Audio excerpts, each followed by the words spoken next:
Good morning. छूना है आसमान तो क्यों है घबराना, आओ उठो झंडे गाड़ कर तुम्हें है दिखाना। इसी जोश और जुनून के साथ में मैं बबलू टांटिया आप सबका इस YouTube चैनल पर बहुत बहुत स्वागत करता हूं। दोस्तों स्टार्ट करते हैं भारत का संविधान। भारत का संविधान कितना विशाल है, क्या क्या विशेषताएं भारत के संविधान की हैं, ये एक नॉर्मल व्यक्ति को, जन प्रतिनिधि को पता होनी चाहिए। तो स्टार्ट करते हैं। उससे पहले अपन के दिमाग में क्वेश्चन आता है कि भारत का संविधान कब लागू हुआ।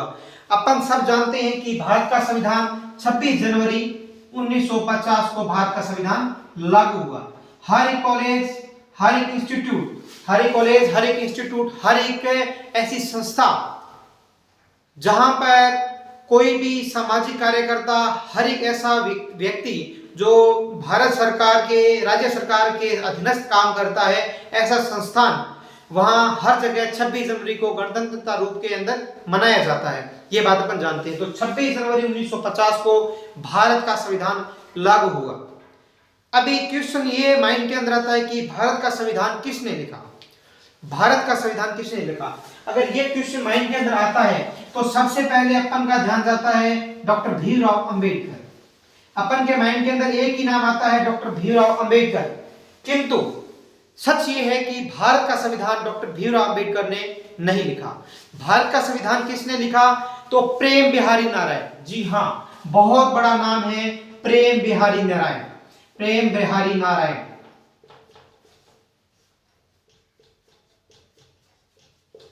जी, इस व्यक्ति ने भारत का संविधान अंग्रेजी भाषा के अंदर लिखा। इस व्यक्ति ने भारत का संविधान अंग्रेजी भाषा के अंदर लिखा। किस भाषा के अंदर लिखा, अंग्रेजी भाषा के अंदर। जी हां, अंग्रेजी भाषा के अंदर लिखा। इसने भारत के संविधान को लिखने के लिए एक पैसा भी नहीं लिया, 1 रुपया भी नहीं लिया भारत का संविधान लिखने के लिए। किंतु इसने संविधान सभा के सामने एक शर्त रखी कि मैं भारत का संविधान तभी लिखूंगा जब मैं हर एक पेज पर, हर एक पन्ने पर अपना नाम लिखूं एवं अंतिम पेज पर अपने गुरु या दादा का, राम प्रसाद सक्सेना का नाम लिखूं। ये उन्होंने शर्त रखी संविधान सभा के सामने कि मैं भारत का संविधान तभी लिखूंगा जब मैं हर एक पेज पर अपना नाम लिखूं एवं अंतिम पेज पर मेरे दादा, मेरे गुरु राम प्रसाद सक्सेना का नाम लिखूं। इसी शर्त के साथ में उन्होंने भारत के संविधान को अंग्रेजी भाषा के अंदर लिखा। लेकिन क्वेश्चन ये आता है कि भारत की राष्ट्रभाषा, राजभाषा बात करूं मैं तो वो हिंदी है। तो हिंदी के अंदर भारत के संविधान को किसने लिखा, ये क्वेश्चन भी बहुत इंपॉर्टेंट है कि हिंदी भाषा के अंदर भारत के संविधान को किसने लिखा। तो फिर नाम याद आएगा वसंत कृष्ण, वसंत कृष्ण वेद। जी हां, वसंत कृष्ण वेद। वसंत कृष्ण वेद ने भारत के संविधान को हिंदी के अंदर ट्रांसलेट किया, अनुवादित किया। मतलब भारत के संविधान को ट्रांसलेट किया किसने किया, वसंत कृष्ण वेद ने। जी हां, ये दो बहुत बड़े नाम हैं जिन्होंने भारत के संविधान को लिखा। इन्होंने इंग्लिश के अंदर लिखा तो इन्होंने हिंदी के अंदर अनुवाद किया। जी, ये बहुत ही बड़ा क्वेश्चन है। लेकिन अपन शायद जो वीडियो देख रहे हो, अगर मैं तुलना करूं प्रतिशत की तो शायद 10 या 15% लोग होंगे जिनको इन व्यक्तियों के नाम पता हो। लेकिन अगर बात की जाए लॉ की या जनप्रतिनिधि के रूप में या कैसे भी, अपन सबको पता होना चाहिए कि प्रेम बिहारी नारायण ने अंग्रेजी में और वसंत कृष्ण वेद ने हिंदी के अंदर भारत का संविधान लिखा। कहते हैं कि भारत का संविधान लिखने में जो पेन की निब्बें होती हैं वो 432 पेन की निब्बों का इस्तेमाल किया गया। उसके पश्चात भारत का संविधान लिखा गया। आप सबको पता होगा कि भारत का संविधान विश्व का सबसे विशाल संविधान है। तो मैं बात करूं भारत के संविधान की, तो भारत का संविधान कब बनकर तैयार हुआ। क्वेश्चन ये आता है कि भारत का संविधान कब बनकर तैयार हुआ। तो माइंड के अंदर एक ही टाइम में याद आएगा कि 2 वर्ष 11 माह 18 दिन। अब अपन छोटे से तब से ही एक ही शब्द सुना है कि 2 वर्ष 11 माह 18 दिन। क्या कभी माइंड के अंदर ये आया, कभी के दिमाग के अंदर ये आया कि 2 वर्ष 11 माह 18 दिन कब तक है, कब तक है। तो ये सबसे बड़ा क्वेश्चन कि भारत का जो संविधान है 2 वर्ष 11 माह 18 दिन के अंदर लिखा गया, लेकिन ये लिखा तो फिर ये कब तक है। तो ये डेट होगी 26 नवंबर। जी हां, 26 नवंबर 1949। अगर आप भारत की प्रस्तावना को पढ़ते हैं तो ये डेट आपको उस भारत की प्रस्तावना के अंदर भी रेखांकित मिलेगी, लिखी हुई मिलेगी। ठीक है, 2 वर्ष 11 माह 18 दिन के अंदर प्रेम बिहारी नारायण ने भारत के संविधान को लिखा, जो 26 नवंबर 1949 को संविधान सभा के सामने प्रस्तुत किया गया।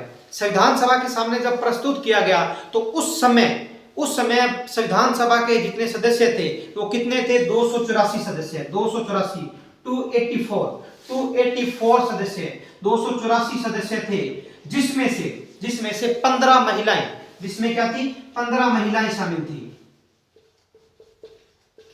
जी हाँ, स्टार्ट हुआ कि प्रेम बिहारी नारायण ने भारत का संविधान इंग्लिश के अंदर लिखा, उसके बाद में हिंदी के अंदर वसंत कृष्ण ने लिखा। उसके बाद में बात आती है कि कितने समय में बना, तो 2 वर्ष 11 माह 18 दिन के अंदर। कब तक का? 26 नवंबर 1949। जब ये प्रस्तुत किया गया तो 284 सदस्यों ने इस पर क्या किए? हस्ताक्षर किए संविधान की सहमति प्रदान की, जिनमें 15 महिलाएं शामिल थी। ये इंपॉर्टेंट क्वेश्चन है, यहां से क्वेश्चन पूछे जाते हैं, लेकिन अपन इन चीजों को माइंड ही नहीं लेते हैं, सिर्फ जो बुक्स के अंदर दिया हो वही चीजें देखते हैं। एक ही माइंड के अंदर आता है कि डॉक्टर भीमराव अम्बेडकर जी, डॉक्टर भीमराव अम्बेडकर का सहयोग काफी रहा है, किंतु वो भारत के संविधान के निर्माता का श्रेय उनको जाता है, किंतु संविधान जिन्होंने लिखा वो प्रेम बिहारी नारायण थे। अब मैं बात करूं आगे, तो भारत का संविधान जब लागू किया गया 26 जनवरी 1950 को, 26 जनवरी 1950 को जब भारत का संविधान लागू किया गया, उस समय संविधान के अंदर क्या क्या विशेषताएं, क्या कुछ था? तो उस समय भारत के संविधान के अंदर 395 अनुच्छेद,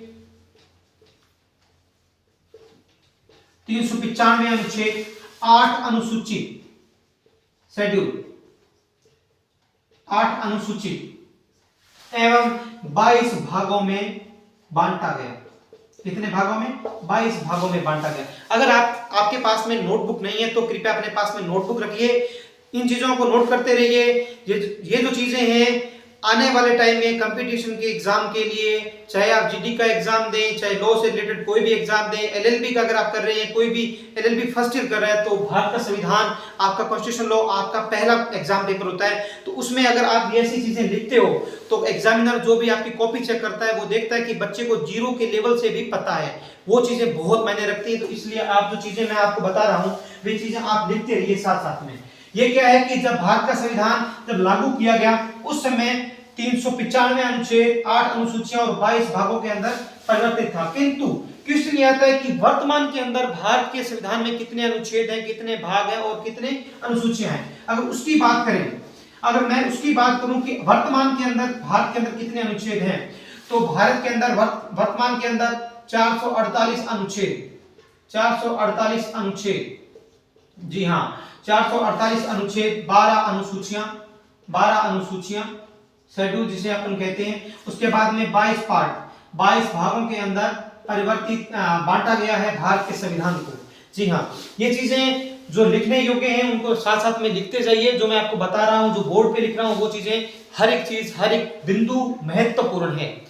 अब भारत का संविधान जब शुरू हुआ तब 395 अनुच्छेद थे। आप सबके माइंड के अंदर आया कि 448 अनुच्छेद हुए, तो बीच में ये कहां से हुआ? तो संविधान संशोधन की प्रक्रिया भारत के अंदर है। आप सबको ज्ञात होगा कि भारत के अंदर पहला संविधान संशोधन 1951 के अंदर हुआ था। कब हुआ था? 1951 के अंदर।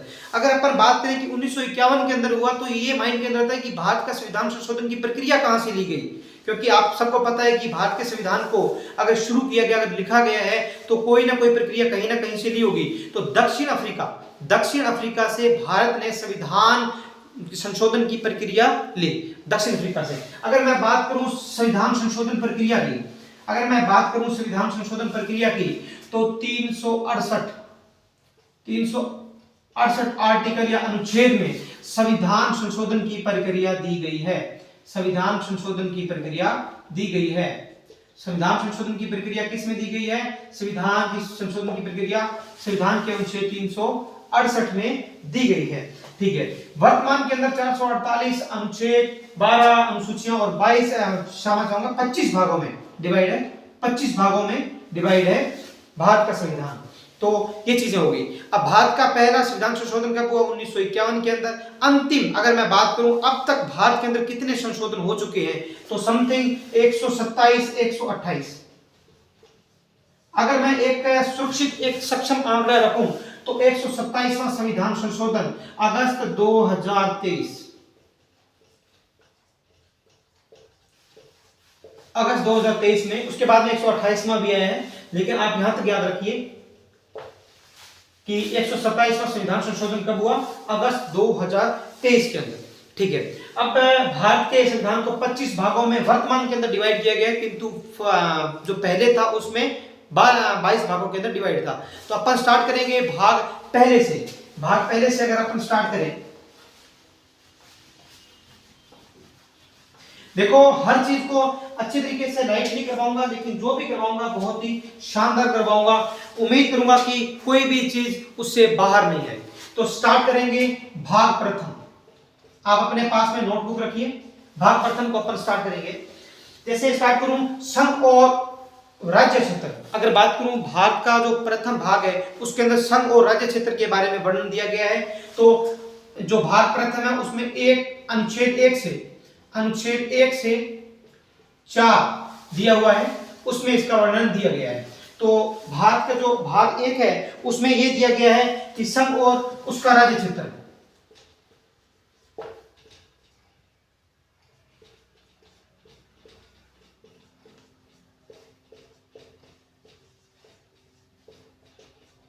संघ और उसका राज्य क्षेत्र, जी हाँ, संघ और उसका राज्य क्षेत्र।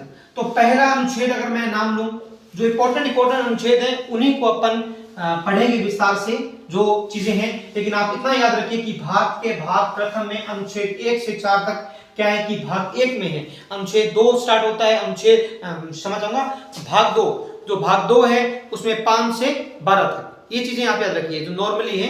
तो इन चीजों को याद रखिएगा, 5 से 11 तक, 12 से फिर 35 तक तीसरा भाग आएगा, फिर 36 से 51 तक चौथा भाग, ऐसे अपन पढ़ेंगे।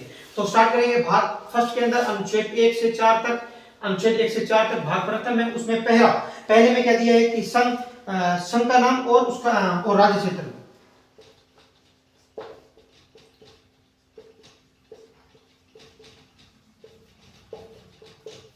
संघ और राज्य क्षेत्र। संघ का नाम मतलब भारत, इंडिया या फिर हिंदुस्तान, जो ये शब्द है वो क्या है? संघ का नाम है। और ये राज्यों का संघ है। भारत क्या है? राज्यों का संघ है। तो इसलिए पहला अनुच्छेद ये हो गया कि संघ का नाम और राज्य क्षेत्र। फिर अनुच्छेद 2 की बात करूं, अनुच्छेद 2 में इसमें दिया है कि नए राज्यों का प्रवेश व्यवस्थापना, नए राज्यों का प्रवेश व्यवस्थापना, नए राज्यों का प्रवेश व्यवस्थापना।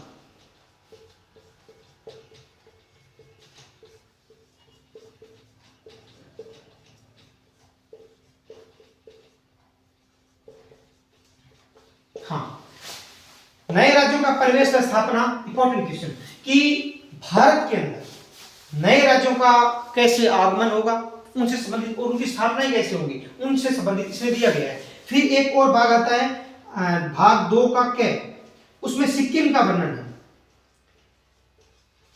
है। इतना याद रखना कि सिक्किम का है, इसको निरस्त कर दिया गया है भाग 2 के को, ठीक है, निरस्त कर दिया था 36वां संविधान संशोधन के तहत, उसमें इसको निरस्त कर दिया। फिर बात आती है 3 की अगर अपन बात करें तो नए राज्यों की बात करेंगे।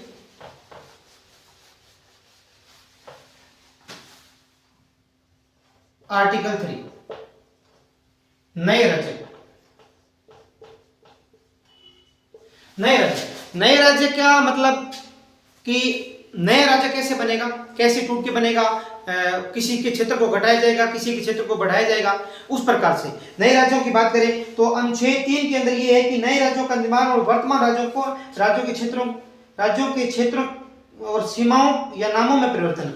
लेकिन नए राज्य हैं, नए राज्यों व वर्तमान में जो राज्य हैं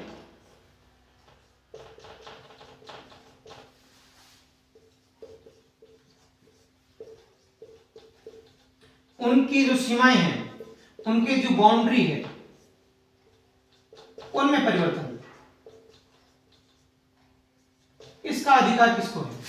अगर कोई भी पुराना स्टेट है जो वर्तमान के अंदर, जैसे राजस्थान का आपका नाम लें कि राजस्थान के दो टुकड़ों की अगर अपने बात करें भी, अगर वर्तमान में नहीं या कभी भी अगर भारत के संविधान को, भारत के क्या राजस्थान को अगर दो टुकड़ों में डिवाइड किया जाता है तो उसमें क्या है कि अगर डिवाइड करने की जो शक्ति है संसद को है। संसद के जितने भी सदस्य हैं उनके द्वारा बिल पास किया जाएगा, उसके बाद में लागू होगा। आप सबको बिल प्रक्रिया का या कोई भी कानून बनने की प्रक्रिया का तो पता ही होगा कि इस लोकसभा में, पहले संसद में, संसद के बाद में संसद के दो सदन हो गए, लोकसभा राज्यसभा, उनसे फिर होगा, फिर उसके बाद में राष्ट्रपति के पास में जाएगा, उसके बाद में भारत का एक कानून तैयार होता है, एक बिल तैयार होता है, एक बजट मतलब कुछ कोई भी विधेयक पारित किया जाता है, वो बात है। तो ठीक है, अनुच्छेद 3 के अंदर क्या है कि नए राज्य व वर्तमान राज्य हैं जो उनकी सीमाओं में परिवर्तन किया जाएगा, किसी को घटाया जाएगा, किसी को बढ़ाया जाएगा, वो चीजें इसमें दी गई हैं। ठीक है, तो अनुच्छेद याद रखना कि भाग 1 के अंदर अनुच्छेद 1 से 4 तक क्या है कि भाग 1 कंप्लीट हो जाता है, जिसमें इंपॉर्टेंट 3 अनुच्छेद मैंने आपको बता दिए। जिसमें फर्स्ट में क्या है कि संघ और उसके राज्यों क्षेत्रों का नाम वो आ गया। सेकंड के अंदर उसने बात की जो नए राज्यों के प्रवेश की बात की, स्थापना की बात की। 3 के अंदर इसने बात की नए राज्यों एवं वर्तमान में राज्य हैं उनकी सीमाओं में परिवर्तन किया जा सकता है, उससे रिलेटेड उसने बात की। और 4-5 में उसने अनुसूची के बारे में बताया है, इसी के बारे में। ठीक है, तो आप याद रखना कि अनुच्छेद 1 में एक जो इंपॉर्टेंट बात है वो ये है कि अनुच्छेद 1 वो है वो ये कहता है कि जो शेड्यूल फर्स्ट है, जो भारत में कितनी अनुसूचियां हैं, वर्तमान में तो 12 हैं, किंतु जब संविधान तैयार हुआ उस टाइम 8 थी। तो अनुच्छेद फर्स्ट अनुसूची फर्स्ट है, उसमें जो जितने भी भारत के राज्य हैं, जितने भी संघ शासित प्रदेश हैं, उनका अनुसूची 1 में वर्णन दिया गया है, ये बात वो कहता है। तो भाग फर्स्ट अनुच्छेद 1 से 5 तक हो गया। उसके बाद में भाग 2 स्टार्ट होएगा नागरिकता को पढ़ेंगे 5 से 11 तक। उसके बाद में आएगा भाग 3 जो कि मूल अधिकार है। मूल अधिकार के अंदर क्या है कि 12 से 35 तक होगा। उसके बाद में मूल कर्तव्यों को पढ़ेंगे 36 से 51। ऐसे करते करते नीति निर्देशक तत्वों को करते करते फिर संविधान की जो राष्ट्रपति हैं, प्रधानमंत्री, संसद, हर एक सदन को अपन कंप्लीट करने की कोशिश करेंगे। इस चीज के लिए, इस टॉपिक को स्टार्ट करने के लिए मैं आप सबका सहयोग चाहता हूं। तो जितना भी टॉपिक मैंने आज करवाया है, उम्मीद करूंगा आप सब तक जो भी मैंने जानकारी पहुंचाने का प्रयास किया है वो एक अव्वल प्रकार की जानकारी होगी, जिसको आप देखकर या फिर आपने जो चीजें पढ़ी होंगी, जो आपको चीजें मैंने बताई होंगी, शायद ही मतलब मैंने कुछ छोड़ा हो। होता है काफी ऐसी चीजें, किंतु मैंने अपनी तरफ से 100% देने की कोशिश की है। जो भी चीजें मैंने करवाई हैं एकदम जो भी करवाया है 100% करवाया है। तो आपसे मेरा अनुरोध है कि अपने इस YouTube चैनल लीगल लेजेंड को जितना हो उतना शेयर कीजिए, सब्सक्राइब कीजिए और घंटी के बेल आइकन को दबा के रखिए, ताकि जो भी वीडियो पहले अपलोड हो, कोई भी वीडियो अगर मैं डालूं तो आप सब तक पहले पहुंचे, ऐसी मैं उम्मीद करता हूं। और जितना हो सके इस YouTube चैनल को शेयर कीजिए, ताकि जितने भी अपने सर्कल के अंदर जो LLB कर रहे हैं, LLM कर रहे हैं, LLB से या लॉ से रिलेटेड कोई भी कोर्स कर रहे हैं, तो कंपटीशन की कोई भी तैयारी कर रहे हैं, उन सब तक जो इंपॉर्टेंट जानकारी है वो पहुंचे कि भारत के संविधान को कैसे बनाया गया, कैसे लिखा गया, ये चीजें आप तक पहुंचे। इसी के साथ में मैं बबलू टांटिया आप सबका इस YouTube चैनल पर एक बार फिर से स्वागत करता हूं और इसी जोश और जुनून के साथ में जय हिंद, जय भारत, वंदे मातरम।